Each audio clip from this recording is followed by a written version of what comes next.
The public school welcomes you. Myself Sandeep Nehra, your political science teacher. We are studying our chapter 10 political theory. Our next topic is political theory. इससे पहले हम politics के बारे में पढ़ा था कि पॉलिटिक्स क्या होती है, उसके मेजर कॉन्सेप्ट्स कौन से होते हैं. अब है पॉलिटिकल थ्योरीज क्या होती है, उसकी major nature, scope and significance, या आप उसकी इंपॉर्टेंस कह सकते हो, उनके बारे में पढ़ेंगे. बाकी जो इसके अलावा अदर टॉपिक्स हैं उनको क्या है, रिमूव कर दिया गया न्यू सिलेबस के अकॉर्डिंग, उनके बारे में नहीं बताना है. तो ओनली आपको जो टॉपिक रहता है इस चैप्टर का, वो पॉलिटिकल थ्योरी होती क्या है, उसका नेचर, स्कोप क्या है और उसकी इंपॉर्टेंस क्या है.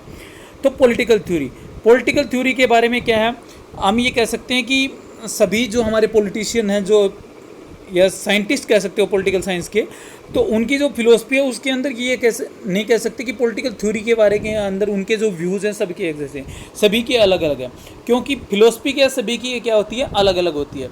तो इसलिए कुछ क्या है, इसको पॉलिटिकल साइंस भी बोलता है, कुछ पॉलिटिक्स भी बोलता है, कोई पॉलिटिकल फिलोसफी भी बोलता है, but now they are different term in the use of different meaning. लेकिन सभी कुछ ऐसे भी हैं जो इन सभी चीज़ों को एक बोलते हैं, कुछ ऐसे भी हैं जो इनको अलग अलग बोलते हैं. लेकिन political theory is the distinction from political philosophy. यह क्या है, राजनीति की जो दर्शन है, पॉलिटिकल की जो फिलोसफी है, उससे क्या है, काफ़ी अलग है. तो पॉलिटिकल थ्योरी से पहले पॉलिटिकल का मतलब आपको बताया जा चुका है. पॉलिटिक्स यानी पॉलिटिकल, राजनीति क्या होती है. अब हम थ्योरी का वर्ड का यूज़ करेंगे. थ्योरी जो वर्ड है वो क्या है, वो भी ग्रीक लैंग्वेज है.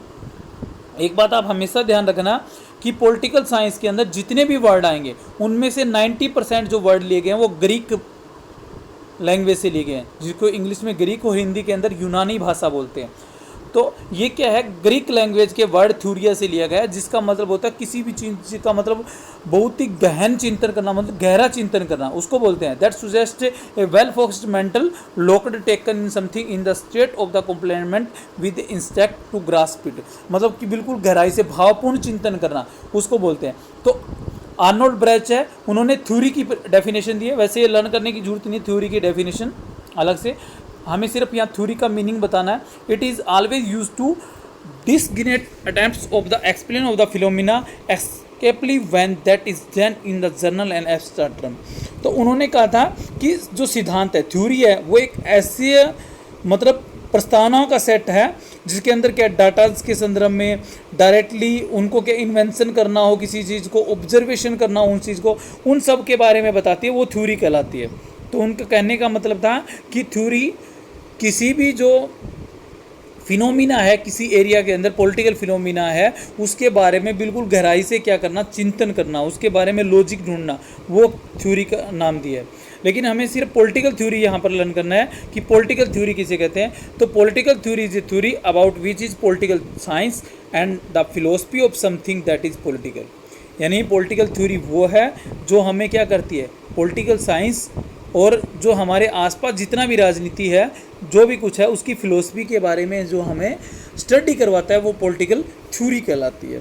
इसके बारे में कुछ जो वैश्य है, उन्होंने अपनी अपनी क्या है परिभाषाएं भी दी है, अलग अलग डेफिनेशन दी है उन्होंने कहा, यानी सबकी डेफिनेशन भी अलग अलग, कोई किसी से जोड़ता है, कोई किसी से जोड़ता है. तो उन्होंने कहा कि जितने भी हमारे पास पॉलिटिकल क्या हैं थ्योरीज पाई जाती हैं, उनको जितने हैं उतने ही लिखने वाले हैं और उतने ही सबके क्या है व्यूज़ क्या है अलग अलग है. तो हम ये नहीं कह सकते कि किसी भी एक की एग्जैक्ट क्या हो डेफिनेशन हो. तो सिर्फ आपको मीनिंग में यही लर्न करना है कि political theory is a theory about what is political science and the philosophy of something that is political. तो अब हम क्या है इसके नेचर और स्कोप के बारे में पढ़ेंगे कि इसका नेचर और स्कोप क्या है. सबसे पहले जो है नेचर एंड स्कोप के बारे में, स्कोप होता है कि इसके अंदर क्या क्या आता है, यानी उसकी प्रकृति या क्षेत्र हम कह सकते हैं कि जिसके अंदर क्या क्या चीज़ें हम शामिल कर सकते हैं. तो state and the government are the main subject of political theory.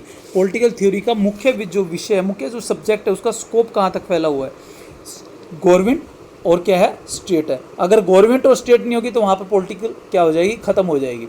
यानी सबसे पहले उसके लिए क्या ज़रूरी है, स्टेट होना चाहिए, और स्टेट के अंदर क्या होनी चाहिए, गवर्नमेंट होनी चाहिए. पूरी की पूरी क्या है, स्टेट की मशीनरी हम ये कह सकते हैं कि उसके ऊपर ही डिपेंड है.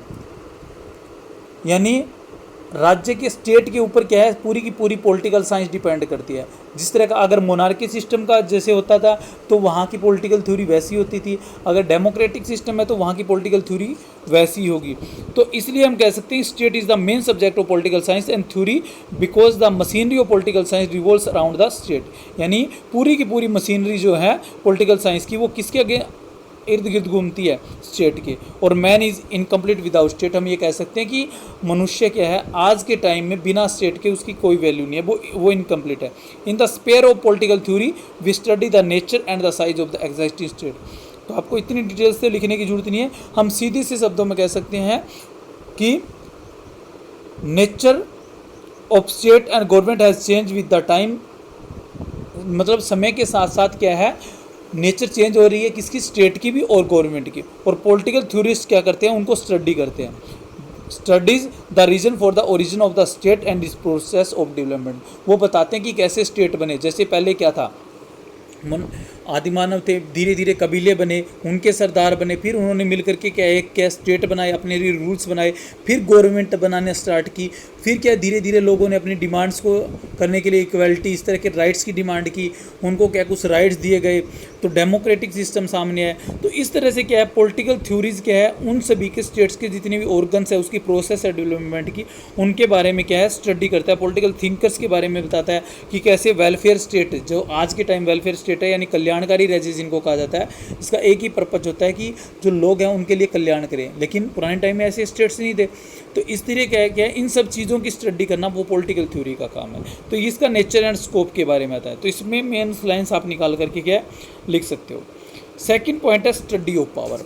अब गवर्नमेंट और स्टेट के बाद में क्या है, जो नेचर एंड स्कोप है हमारी किसका, पॉलिटिकल थ्योरी का, वो क्या है, पावर है। तो political theory also include the study of power, powers को भी स्टडी करती है। इन अदर वर्ड हम सीधी से शब्दों में कह सकते हैं कि पॉलिटिकल थ्योरी क्या है, is the study of power process. ये क्या है, शक्ति की ही एक प्रक्रिया है। यानी जैसे जैसे पावर चेंजेस होती जा रही है, पहले पावर्स किसके पास थी, फिर किसके पास चली गई, आज किसके पास है, ये सारा यानी स्टेट के अंदर जो चेंज होते हैं वो किसके कारण चेंज होते हैं, पावर्स के कारण चेंज होते हैं। तो पॉलिटिकल थ्योरी क्या है, स्टडी किसकी है, पावर प्रोसेस की है। पावर किसी भी तरह की हो सकती है, पॉलिटिकल पावर हो सकती है, इकोनॉमिक पावर हो सकती है, सोशल पावर हो सकती है, इंडिविजुअल पावर हो सकती है, पब्लिक पावर हो सकती है, नेशनल पावर हो सकती है, इंटरनेशनल पावर, यानी अनेक तरह की पावर है। और इन सभी का क्या है, इन सभी के बारे में स्टडी करना किसका काम है, पॉलिटिकल थिंकर्स का काम है, पॉलिटिकल थ्योरी का काम है।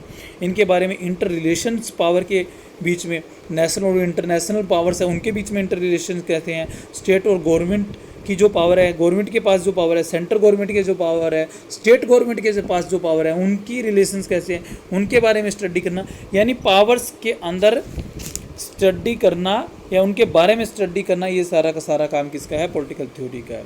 तो power has no separate extent and individuality. Power शक्ति किसी एक के पास नहीं हो सकती कभी भी, ये चेंजेस होती रहती है, बदलती रहती है। तो इसलिए क्या है, इसकी स्टडी करना किसका काम है, पॉलिटिकल थ्योरीज का। नेक्स्ट है वाइडर स्कोप ऑफ सब्जेक्ट। इसका क्या है, सब्जेक्ट बहुत ही वाइडर स्कोप है, यानी बहुत काफ़ी दूर दूर तक फैला हुआ है पॉलिटिकल थ्योरी का जो स्कोप है। यानी एक हम ये नहीं कह सकते कि जैसे क्या है साइंस है, मान लो बायोलॉजी है, तो वो किसके साथ है, सिर्फ बायोलॉजी जितनी भी चीज़ें हैं उनके से रिलेटेड है। लेकिन पॉलिटिकल थ्योरीज का या पॉलिटिकल साइंस का जो स्कोप है बहुत ज़्यादा फैला हुआ है। वह formal, informal, economic, social, psychological, geographical, ethical, political, religious, culture, यानी ये सारी चीज़ें क्या पॉलिटिकल सिस्टम के अंदर आती है, उसको इफेक्ट करती है, उसके फैक्टर को इफेक्ट करती है। तो in political theory we study society के बारे में हम पढ़ते हैं, स्टेट के बारे में हम पढ़ते हैं, नेशनल के बारे में हम पढ़ते हैं, इंटरनेशनल पॉलिटिक्स के बारे में हम पढ़ते हैं। तो पॉलिटिकल थ्योरी क्या है, इन सब की स्टडी करवाती है। तो हम ये कह सकते हैं इसका सब्जेक्ट है, उसका स्कोप क्या है, काफ़ी है। तो ये हमारे क्या है, कुछ थे। आगे के जो हमारे नेचर और स्कोप से पॉइंट है उसको हम क्या है नेक्स्ट लेक्चर में करेंगे। Okay, thank you.